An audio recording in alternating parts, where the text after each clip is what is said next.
Okay, Awesome. great. Thank you. Not only do we have you in front of a very sponsor approved backdrop too. Yeah, I try to do my part. Yeah. Good deal. Well, thanks for spending some time with us. I know you joined us just a couple weeks ago, but with the exciting kind of milestone start you had this week, we wanted to have you join us again and just talk a little bit about Indy will be your 700th NASCAR Cup Series start. And my question for you to kick us off is just, did you imagine when you started this career that you would have 700 starts? It's amazing, to have this opportunity and to have been blessed to have raced with so many great race teams over the years.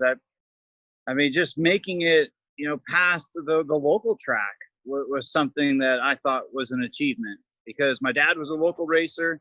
He won a lot, but it was like money, sponsors, and the whole challenge of even getting to like the Southwest Tour, a late model division. That was even tough for us way back in the past. So it's amazing. 20 years of racing at the top series level and now having 700 starts. Never would have guessed. All right, we're going to start with questions for Kurt. Once again, friendly reminder, you may use the raise your hand option within the Zoom platform or send us a chat, and we will monitor that chat room as well. So we're going to take our first question from Claire B. Lang. Claire, go ahead. Thank you. I wonder, when you look at going to Indianapolis, what your thoughts are, right? We have the road course for Xfinity. We have IndyCar there. I'm sure it's a track that you find intriguing. Just sort of tell us what you think about what the weekend might be in your mind. I mean, it's a big marquee race. It's our Brickyard 400, but unfortunately, we don't have our race fans. I mean, that's what I still think about first each time we're heading to the racetrack. And with a special weekend like this, with IndyCar, Xfinity on the road course on Saturday, and then the big Cup race on Sunday on the oval, Roger Penske is the only one that could have made IndyCar and NASCAR happen on the same weekend. And Big Machine is there with their sponsorship, and I know they would put on a great concert, and the whole atmosphere around Indy. It was set up to be fan-based and to have that extra entertainment value. So something we'll miss, but for me, I'm focused in on Sunday's race. I'm just going to fly in day of. I would have really liked to have enjoyed to see the Indy cars and Xfinity on track, but just trying to stay in the bubble and stay isolated. And will you watch the IndyCar race? Will you watch the Xfinity race? Does that help at all? And how about your vision for getting a win at Indy? Oh, absolutely. I'll be tuned in to watch and just to enjoy it as a motorsports fan. I think that's what this weekend is about, with it being July 4th, a celebration of our country's birthday, and to have both forms, top forms in motorsport in America at Indy. We have open wheel with IndyCar, and we've got NASCAR with the fenders on them and going around the oval. So it's a great weekend for motorsports to tune into. Good luck. Thank you. Okay, we're going to take our next question from Bob Pockers. Bob, go ahead. Yeah, Kurt, with your experience in IndyCar, did you look at any chance of competing in the race on Saturday? I did, Bob. I looked at it, and just with everything going on with COVID and the pandemic and lack of preparation, it just kind of shut everything down as far as the progress and the approach, because it takes a full effort of being tested and track time and being ready. And that's something that I really put in when I ran the Indy 500 6 years ago now. And so just kind of everything got shut down. But it would have been fun to do with Chip Ganassi Racing, and then with Jimmy Johnson now doing a test next week with Scott Dixon's car. I mean, it's all right there in front of us. It's just the timing wasn't right. And do you have any sense of how the next gen car might react to the oval? Is there any, there's some talk, well, if the Xfinity race goes well, maybe NASCAR should do the Cup cars on the road course, but then there's talk, well, could the next gen car race any differently? Yeah, I mean, as far as testing and gathering up information and data on the new car, it's all kind of shut down as well. And I see those cars, though, where they're able to adapt to any circumstances. So a street course, road course, oval, those cars, the way that they're going to, the way that I've looked at it and the way they're assembled, things can be changed out pretty quick. And so you could almost hammer out a road course on a Saturday and an oval on a Sunday with the same cars. Thank you.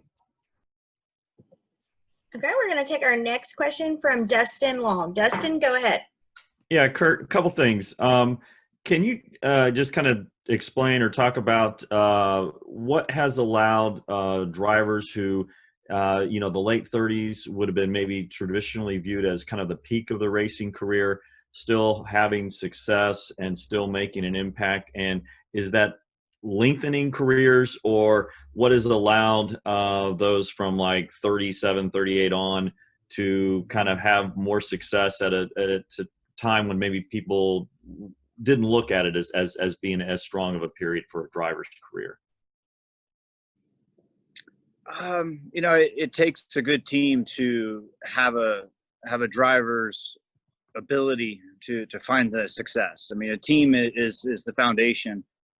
But the way I've looked at things over the years, it seemed like drivers, the generation before me, got in when they were in their young 30s and would go to their late 40s. Then there was this guy named Jeff Gordon who came into the sport and broke down a ton of barriers as far as age.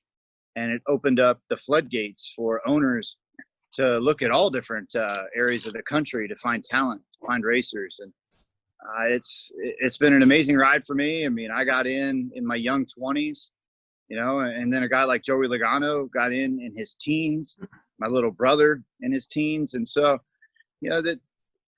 the change, the shift has happened for younger drivers to get in, and yet it's still it's tough to go past 25 years is extreme. I don't think we'll ever see that anymore. And so that's that window that we've all had this opportunity to race in. And I think it's just a matter of age blended with the experience level and with a top tier team. And when you see that, it's usually in that 32 to 38 range that I would say could be the peak. But I'm having some of the best years of my career as far as consistency because I'm using that experience level. I'm using that calmness and that ability to project the future in the car. And that's leading to good, consistent quality finishes. It's just that we've got to cross over another barrier of sometimes you just throw caution to the wind and let it rip.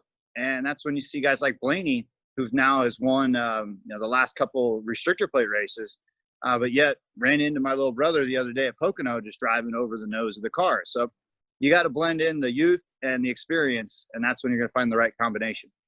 Also with Indianapolis, can you take me through what it's like on pit road? I know a lot of these different tracks, there's a lot of different challenges, Martinsville, Dover, what have you, but with how narrow and tight Indianapolis is, what that's like, and just avoiding any type of contact there, because certainly that can quickly ruin somebody's day. Yeah, Indianapolis has the toughest pit road in all of the NASCAR circuit. It's compounded because of the difficulty of passing on track. And so we're all trying to gain every inch, every foot possible on pit road. And so when you're coming down pit road at speed, guys are trying to look ahead and see where to peel off to get into their pit box. And then it creates an accordion effect of guys that are sitting there right on top of their lights and their pit road speed. And so that checks people up. And then when you're coming out of your pit box, you've got to turn hard to the right to get around the guy that's in front of you. And you're most likely blending straight into traffic.